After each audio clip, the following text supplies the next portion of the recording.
On the 11th of May 2001, there was a change of guard at the Nigerian Army headquarters as the outgoing Chief of Army Staff, Lieutenant General Samuel Victor Malu, hands over the reins of the Army to the new incoming Chief of Army Staff, Major General Alexander Ogomudia. The short ceremony was witnessed by principal staff officers and selected journalists at the Nigerian Army headquarters in Lagos. The outgoing Chief of Army Staff, General Victor Malu, held the office from May 29, 1999 to April 17, 2001, while the incoming Chief of Army Staff, General Alexander Ogomudia, held the office from 2001 to 2003, after which he was appointed the Chief of Defense Staff from 2003 till 2006. If you enjoy our content, don't forget to like, subscribe, and share, and we'll see you in the next video.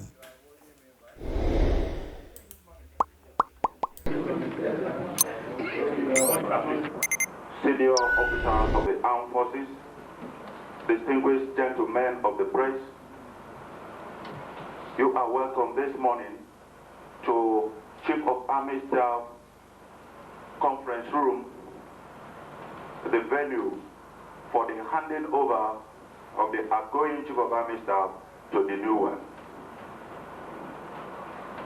I have the special honor and privilege to call on the outgoing Chief of Army Staff to give this address. The Chief of Army Staff, sir.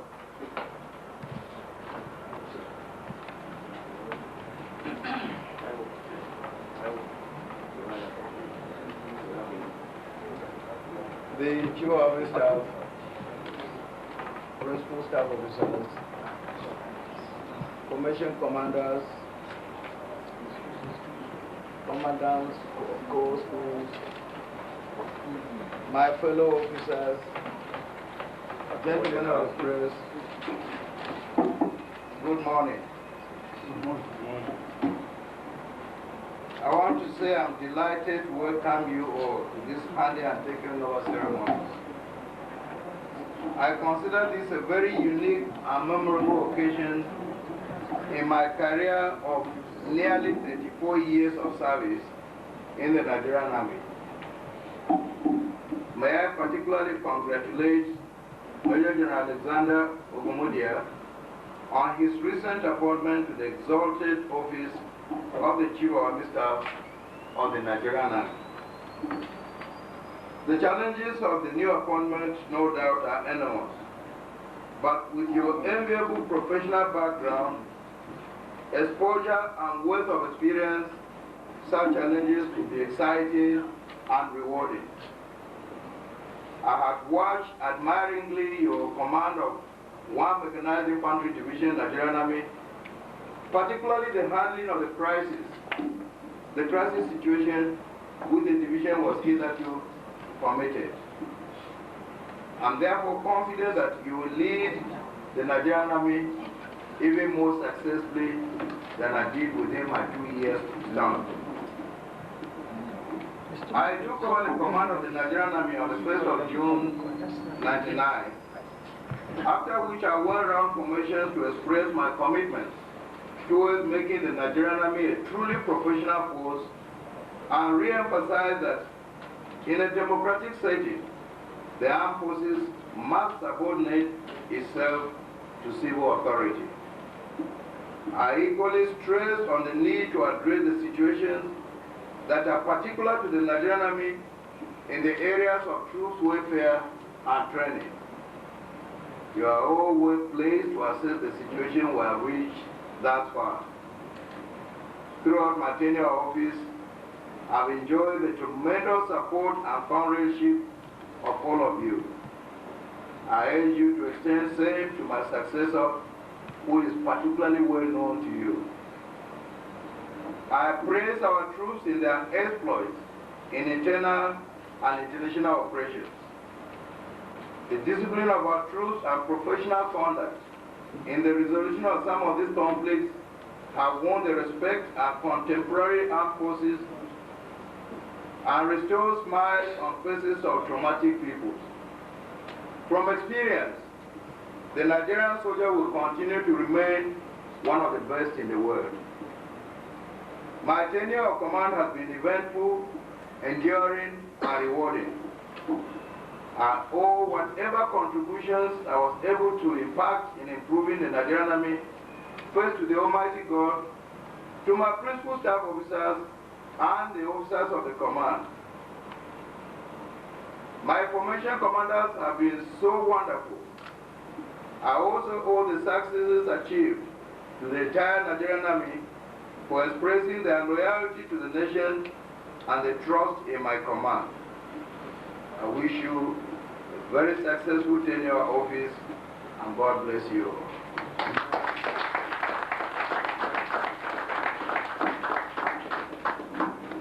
Thank you, the outgoing Chief of Army Staff. The next ceremony now is the signing of the handover notes.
When they play,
what is how many you want it? They do have. They do have.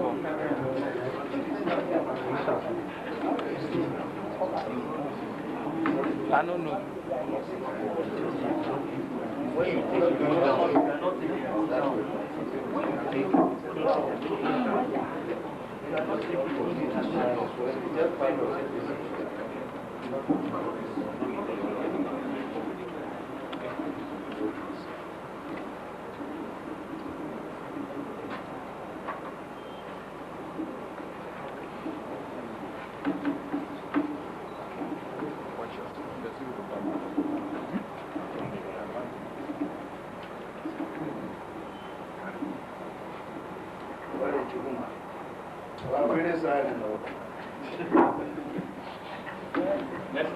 With the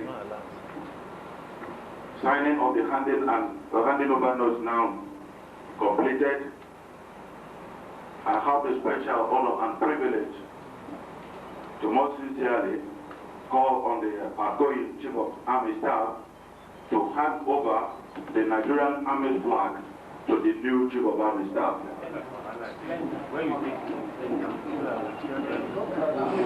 No, this corner. When you take one, go down, please. When you take one, go down. It's my honor and privilege to proudly hand over the flag of the Nigerian Army to you because I know you have the capability to command the Nigerian Army. Thank you. With that, we are ready to take over of the state. The new chiefs assume the rightful position now. I'm going to guess everything I ask you must give me.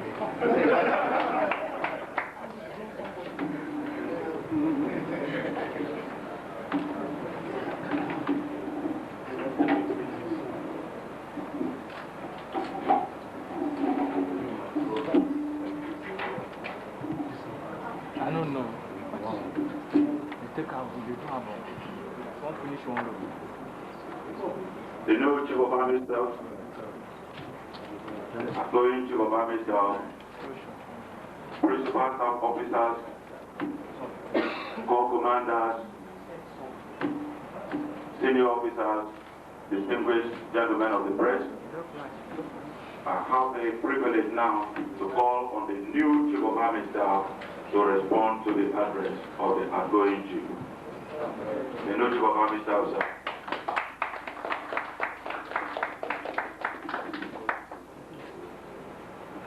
The outgoing Chief of Army Staff, principal staff officers, senior officers, gentlemen of the press, officers, any ladies there? Ladies? Okay, one lady, yeah, there's one lady. Ladies and gentlemen. They're all gentlemen. It is with a deep sense of humility that I would like to respond to the remarks of the outgoing Chief of Army Staff. First, I should like to start by thanking the Head of State, Mr. President, and Commander-in-Chief of the Armed Forces of the Federal Republic of Nigeria, the Honorable Minister of Defense, and the Chief himself for being part of my success story, if we have to call it success. I believe that at this point in time, it is most auspicious for me to say that we owe them, or rather the Army, I, on behalf of the Army, would like to say that I owe a lot of gratitude and therefore loyalty, absolute loyalty to the Constitution of the Federal Republic of Nigeria and the nation at large. If I may start from the point of contact as that of the outgoing Chief of Army Staff, I'd like to say that I've known him for quite some time now. To be precise, I got in contact with him since 1969, so it's been quite a while. And over this period, he has proved himself through the development of his personal qualities and his personal character to be one of the finest generals that this army has also produced. For those who would like to violently contest that statement, I think you need to go to Liberia and settle it. And I am sure you will not make a mistake. I think also that for him to have been able to pilot the affairs of this army, one of the very largest in Black Africa at least, for 1 year successfully, I think he needs to be congratulated. And I intend to build on the foundation that's laid. On a general note, I'd like to say that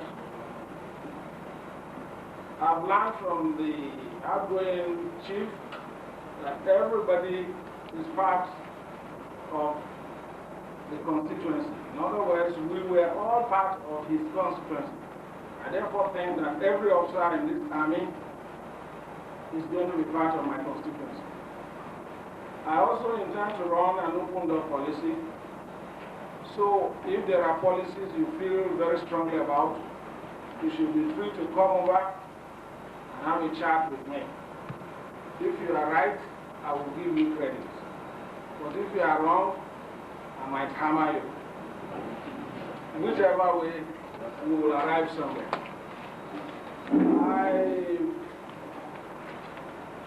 I also think that I should say that for myself,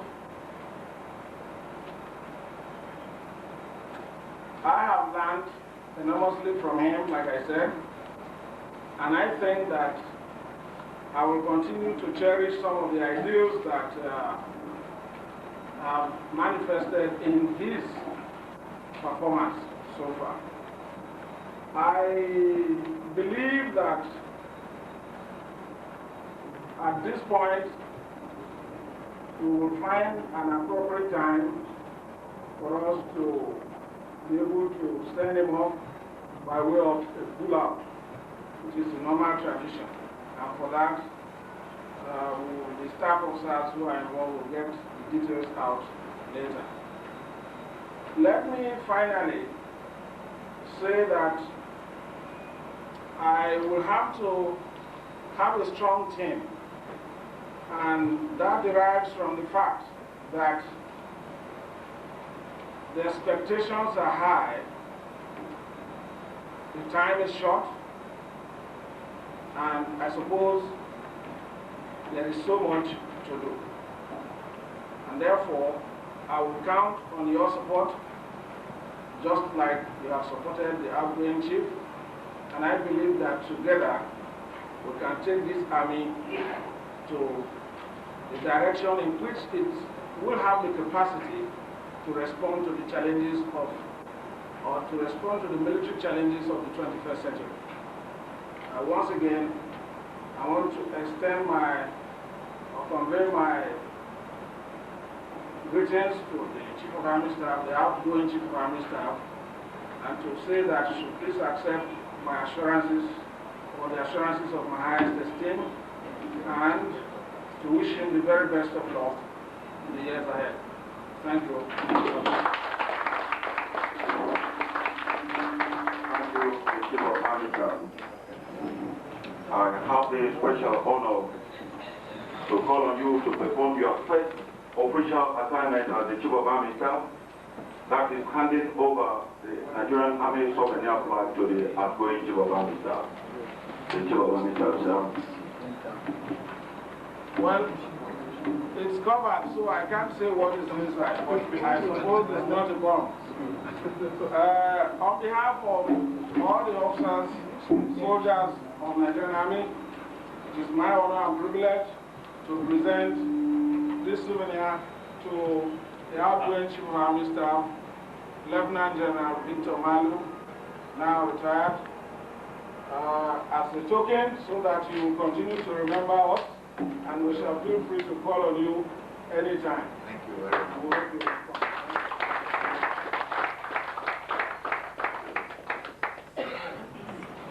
We have now come to the end of this ceremony. Thank you. Well, not to me. If you wish to hear a few issues, I don't mind.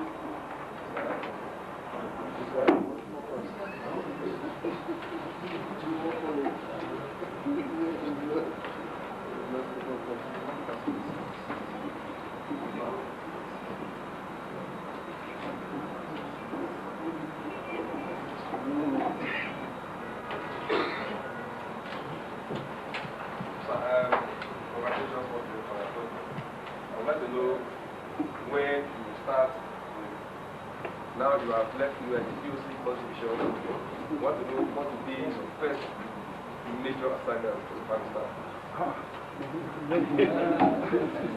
I don't know.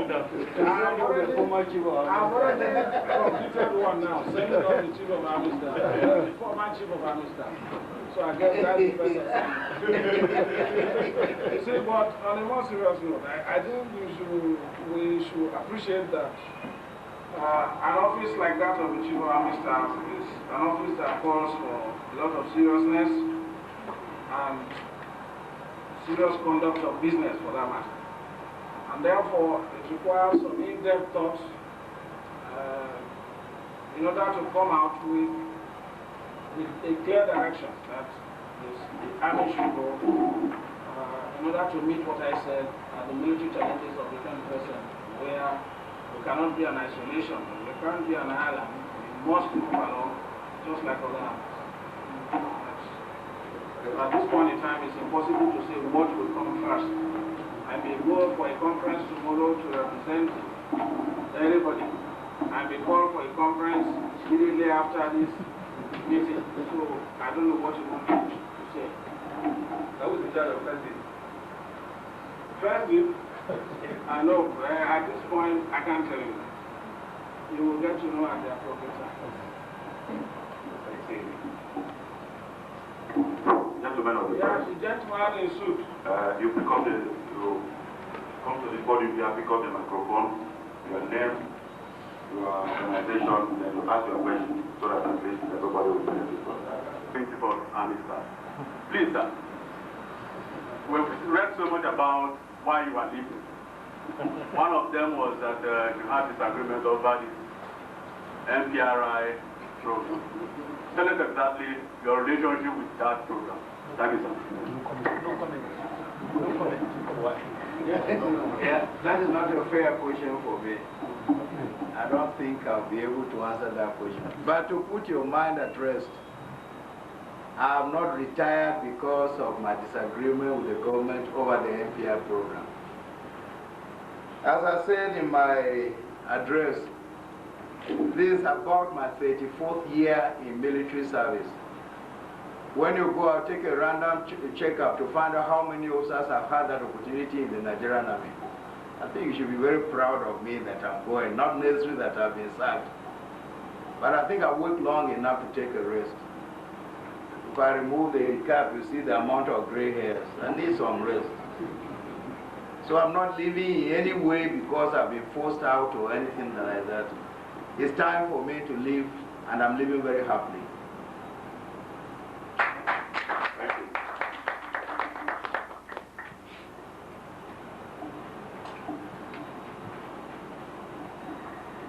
Chief of Army Staff, and I have two of them.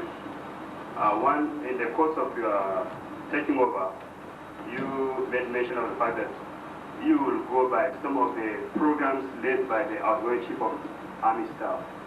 I don't know if you wouldn't mind to tell us some of the programs you feel you cannot continue with them to carry on. That's question one. Question two, how would you use your office as the Chief of Army Staff to assist some of the retired soldiers roaming the streets of Lagos trying to find out about their benefits? That's the two questions I have for you. Okay. Thank you for your question. I think that first question requires that we rule out the entire plan. But be that as it may, if a man has held this army for 1 year, or for 2 years rather, I think he needs to be congratulated. That is what I said, essentially.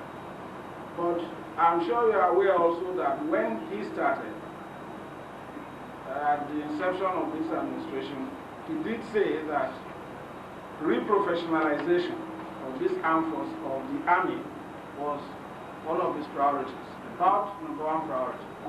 We're in a democratic dispensation, and therefore, we need to reprofessionalize in order to get the soldiers to do what they ought to be doing and doing it properly. And in that process, we'll get the system right without all this unnecessary friction between within the system, which have permitted the whole place in the past.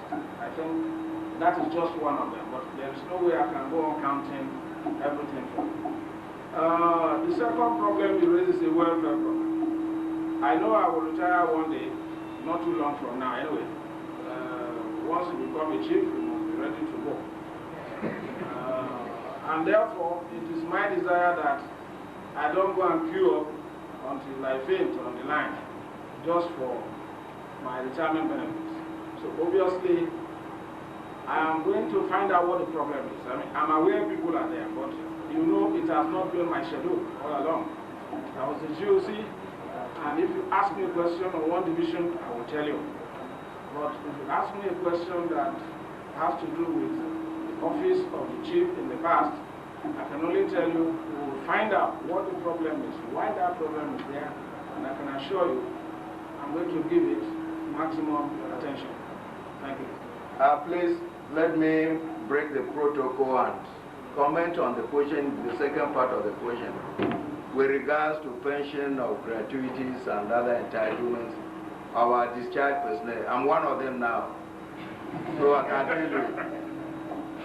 I think the press can also assist the Nigerian Army in particular over this aspect. The Nigerian Army is not responsible for payment of gratuities. I want you to know that very clear. We were handling the payment of gratuities until this government came in, and a consultancy firm was commissioned to look at what went wrong while soldiers were dying waiting to be paid, to reorganize the place, make it more efficient, so that people got their pension as they were being discharged, and then having streamlined that to hand it over back to us. For now, that the handling of the pension, the Director of Military Pension is not done by the services. It's done by a consultancy firm. So to put it on us like we are the ones that are punishing our discharged colleagues is not very fair to the services. We are not the one handling that. I know we didn't do better, but I think government realized that maybe if it was restructured, it will act better. I think the occasions can be reserved until you get to Lagos, to the office of the GNP. There is somebody there who will answer you what has happened since they came in, that is taking so long and things are getting worse. It will not be fair to ask the army. And we made that point because the discharged soldiers were picketing the army headquarters almost every week. My staff and I used to go and address them to try to explain this. Very many of them didn't understand. They thought the army was their problem. The army could not have been their problem. We're eventually going to end up there. I've already ended up there anyway. So I wouldn't have put in anything that will make it impossible for me, for my soldiers who have worked hard over the years to have the difficulty of collecting their entitlements. It's not handled by the army. I hope that explains, that makes it clear. My name is Ekwago Emakuri, for Ampani Super. So my question is, the circular that led to your retirement read Chief of Army Staff, Chief of Air Staff, Chief of Naval Staff have retired. So sir, I want to know specifically, was it voluntary or was it for compulsory retirement? That is one. And the other question is related to the new Chief of Army Staff, sir. Sir, last week or something about this week, we read that some lieutenant generals are protesting to resign, that their junior has been made to head them. So I want to know specifically, why is it that no lieutenant general is here, or is it that the outgoing lieutenant general is only lieutenant general? Okay, the first question, we won't answer it.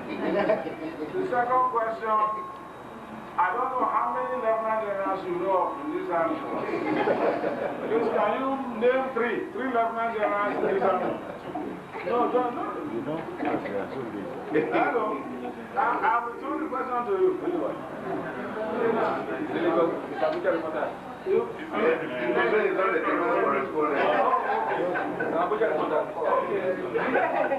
Everybody was laughing because he is the only lieutenant general.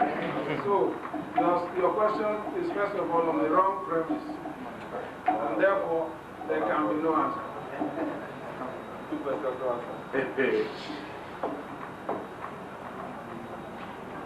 Sir, my name is Kingsley Malu. I write for Vanguard newspaper.